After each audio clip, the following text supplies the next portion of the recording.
Difficile sans doute de passer un épisode 6 aussi intense, l'épisode 7 de La Roue du Temps accélère le rythme pour foncer vers une conclusion de saison qui s'annonce des plus chargées, et les lecteurs des livres commencent à sérieusement s'interroger quant aux directions prises par tel ou tel personnage.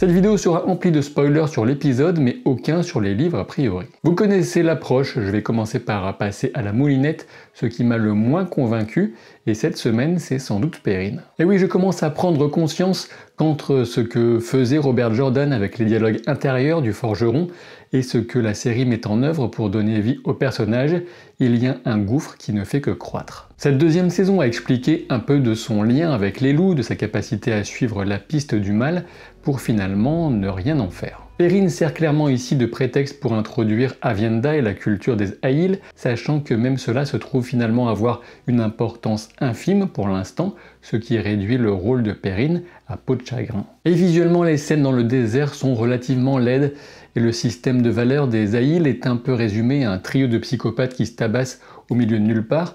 Alors il y a certes une part de justesse là-dedans, car les Aiel semblent parfois totalement dingues pour des spectateurs extérieurs, mais ça manque un peu de profondeur. Et puis Aviendha en est à sa deuxième remarque lourdingue sur le fait de pouvoir coucher ou pas avec Perrine, ce qui semble sortir de nulle part quand on a si peu de dialogue entre eux au total. Dans la continuité de ma réflexion au sujet de Perrine, je pense que la saison est un peu obligée de choisir ce qu'elle délaisse étant donné la masse de sujets et de personnages, et clairement Padan Fain et le corps de Valère sont relégués à des esquisses que les spectateurs non lecteurs risquent finalement d'ignorer assez largement. Ensuite vient la question délicate de la relation entre Moiraine et Siuan et des choix de la chair d'Amirlin dans cet épisode.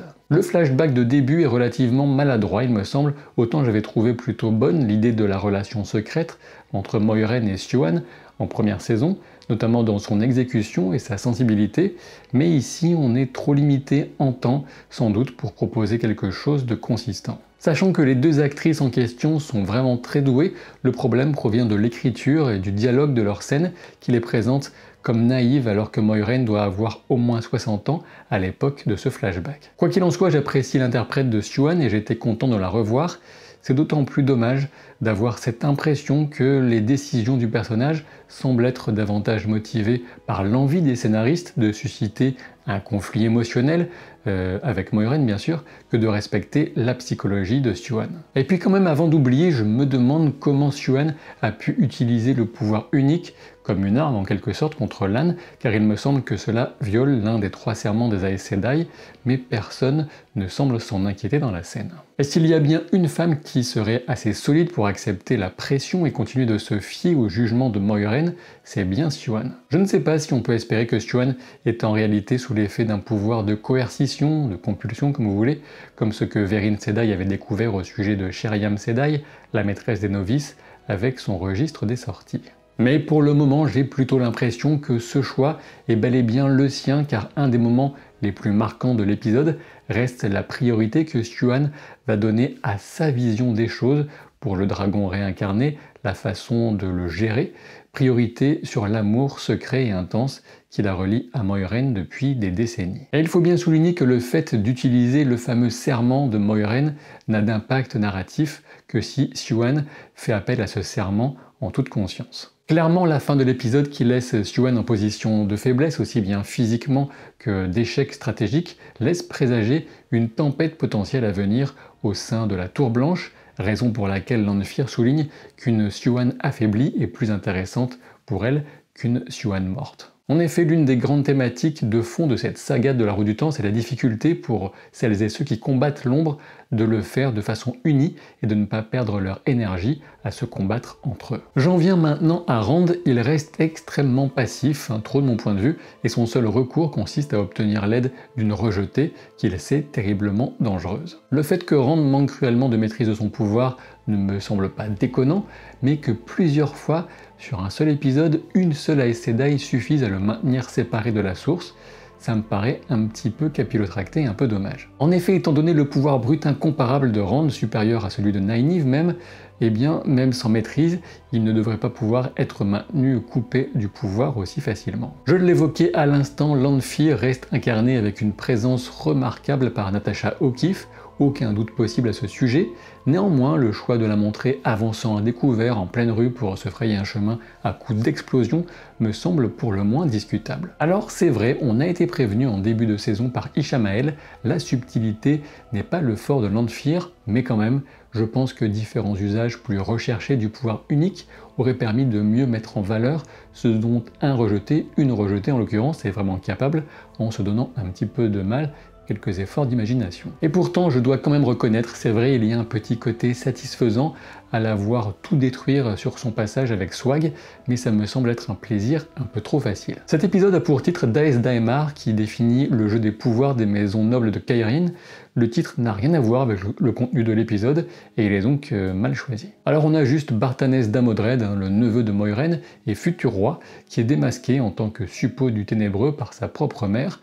Et d'ailleurs, on se demande vraiment, je me suis posé la question, comment Liandrin Sedai peut transmettre des ordres aussi compromettants, notamment pour elle, sans protéger la pièce dans laquelle elle parle des oreilles indiscrètes grâce au pouvoir unique. C'est un truc qui est souvent utilisé dans les livres notamment. J'en viens à l'arc narratif qui remonte enfin dans mon estime car il aboutit à quelque chose, c'est pas trop tôt, c'est celui de Lan. Souvenez-vous, lors de la halte avec Alanna et ses champions auprès des statues de rejetés dans la nuit, il avait évoqué le fait que les rejetés avaient des savoirs perdus de longue date sur l'usage du pouvoir unique. Et lorsqu'il interroge Moiraine dans cet épisode sur ses éventuelles tendances suicidaires, c'est pour mieux cerner ce dont elle souffre véritablement et conforter ses suspicions. Alors c'est vrai que ce soit Lan, un champion qui n'a pas de lien au pouvoir, qui mène cette réflexion, c'est un peu étrange, mais d'un autre côté, quasiment personne d'autre n'est en mesure de le faire puisque Moiraine a gardé son état secret. L'interaction avec Logain cimente enfin la pertinence de la démarche intellectuelle de Lan qui vérifie tous les éléments avant de prendre le risque de faire miroiter un faux espoir à Moiraine. Ayant enfin pu renouer avec son rôle de protection de son Aes Sedai, on sent qu'on a retrouvé un Lan au sommet de sa forme, et ça c'est plaisant. Autre point de satisfaction pour Lan, son échange et son rôle de mentor, ne serait-ce que rapide pour Rand, même si la scène minimaliste dont on doit se contenter est donc bien peu de choses par rapport au livre. On a une mention des formes de maîtrise de l'épée, mais aucun entraînement entre les deux hommes, du moins pour l'instant. Les scènes d'Aelin et Nynaeve restent convaincantes dans cet épisode 7, aussi bien la rencontre avec Loial, qui joue de manière amusante avec le protocole par rapport à Elaine, et les manières de chacune bien sûr, qu'ensuite la capture de la Souldame. Un peu dommage qu'on n'ait aucune information sur Rima, la Aes Sedai de la Dja jaune, capturée en fin d'épisode 6. Il me reste à évoquer Mat et Egwene, les deux prisonniers. On peut s'étonner que Mat arrive aussi rapidement à Falme, mais comme Lanfear lui dit, elle a ses petits secrets et la série est loin d'avoir tout montré quant aux capacités des rejetés. Comme toujours, Ishamael est brillamment interprété et